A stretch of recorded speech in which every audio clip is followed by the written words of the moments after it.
میں یہ بتانا چاہوں گا کہ کیسے ایک اقتصادی بحران سے اس حکومت نے مشکل فیصلے کر کے جو معیشت ہے اس میں استحکام بھی لایا ہے، اور ساتھ ہی ساتھ جو اچھی چیزیں نظر آ رہی ہیں اس وقت ان کو کس طریقے سے مزید تقویت پہنچائی جائے۔ پہلی چیز جو حکومت نے فیصلہ کیا کہ پاکستان کے لوگ جو ہیں وہ اس کی پالیسیز کا محور ہیں، اور ہر فیصلہ اسی انداز میں کیا جائے گا کہ ان کی جو روزگار کے مواقع ہیں، ان کی جو آمدنی کے طریقے ہیں، ان کی جو کنزمپشن ہے اس کو کیسے بڑھایا جائے۔ اور اس سلسلے میں حکومت نے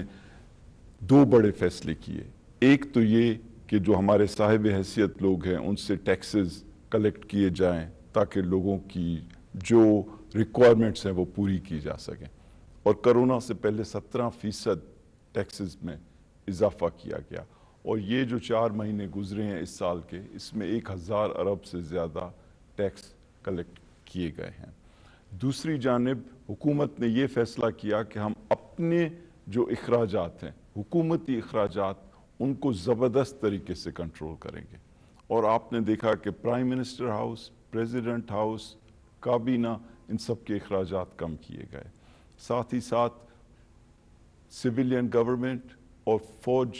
کے جو اخراجات ہیں ان کو منجمد کیا گیا۔ سارا سال اسٹیٹ بینک سے ٹکا بھی قرض نہیں لیا گیا۔ سارے سال میں بجٹ کے علاوہ ایک بھی سپلیمنٹری گرانٹ نہیں دی گئی، اور اس تمام جو فیصلے تھے ان کا نتیجہ یہ نکلا کہ پاکستان کی تاریخ میں شاید ہی کبھی ایسے ہوا ہو کہ پرائمری بیلنس، جو آپ کی آمدنی اور آپ کے اخراجات کا فرق ہے، وہ پازیٹیو ہوا، یعنی وہ سرپلس میں ہوا۔ دوسری جانب جو ہمیں خطرہ تھا وہ یہ تھا کہ ہمارے پچھلے 5 سال جو گزرے تھے پچھلی گورنمنٹ کے، اس میں ایکسپورٹس کے بڑھنے کی رفتار 0 سے بھی کم تھی۔ تو بنیادی فیصلہ کیا گیا کہ ہمیں پاکستان کو انڈسٹریلائز کرنا ہے، ہمیں پاکستان کی معیشت کو دنیا کی معیشت سے جوڑنا ہے، اور اس کے لیے بڑے اقدامات کیے گئے۔ ایکسپورٹرز کو بجلی سبسیڈائز کی گئی، گیس سبسیڈائز کی گئی، لون سبسیڈائز کیے گئے، اور تمام جو را مٹیریل، ہزاروں را مٹیریل یعنی خام مال، ان کی قیمتوں پہ ٹیکسز ختم کیے گئے، اور اس کی وجہ سے ورلڈ بینک نے پاکستان کو سراہا کہ قیمتیں ان پٹس کی کم کرنے میں پاکستان 10 بڑے ریفارمر ملکوں میں سے ہے، اور اس کی وجہ سے ایکسپورٹس بھی بڑھے، اور ریمیٹنسز کے لیے خصوصی پالیسیز دی گئیں اور ریمیٹنسز بھی بڑھیں۔ اور ایک جو بڑا بنیادی ایک اچیومنٹ ہے اس حکومت کا کہ جو کرنٹ اکاؤنٹ ڈیفیسٹ، یعنی جو بیرونی تجارتی خسارہ تھا، جو پاکستان کی سطح کا سب سے بڑا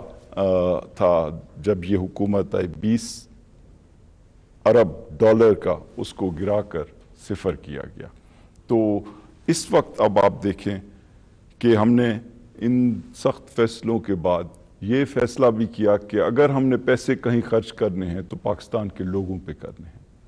اور جو ہماری سوشل سیفٹی نیٹ یعنی احساس پروگرام تھا، اس کا بجٹ 100 ارب سے بڑھا کر 192 ارب کیا گیا۔ اور آپ نے دیکھا کہ خیبر پختونخوا کے جو ٹرائبل ایریاز، قبائلی علاقے ہیں، ان کو تاریخ ساز ایک پیکج دیا گیا تاکہ انہوں نے جو مصیبتیں صحیح ہیں ان کا ازالہ کیا جائے، اور 152 ارب وہاں دیے گئے۔ ہمارا جو قومی ترقیاتی پروگرام ہے اس میں جو کم ترقی یافتہ علاقے ہیں ان کے لیے بڑی رقوم رکھی گئیں، اور سبسڈی دی گئی یوٹیلیٹی سٹورز میں کھانے پینے کی جو اہم 5-6 چیزیں ہیں ان پر۔ اور ان تمام چیزوں کی وجہ سے، اور بزنسز کا پہلے میں بتا چکا ہوں، اس کے علاوہ 250 ارب روپے ان کو دیے گئے ریفنڈز کی حیثیت میں، جو پاکستان کی تاریخ میں کبھی نہیں ہوئے۔ تو ان سب چیزوں کا، اور کنسٹرکشن کے لیے ایک ایسا پیکج دیا گیا کہ جس میں کوئی FBR کا ڈر نہ ہو، اور ٹیکسز کے اندر جو افورڈیبل ہاؤسنگ یعنی چھوٹے گھروں کے لیے جو پرائم منسٹر صاحب کی اسکیم ہے، اس میں 90% چھوٹ دی گئی ٹیکسز میں، تاکہ یہ کنسٹرکشن کی انڈسٹری بڑھے اور روزگار بڑھے۔ اب آپ دیکھیں کہ کرونا وائرس کے دوران 1250 ارب کا پیکج دیا گیا،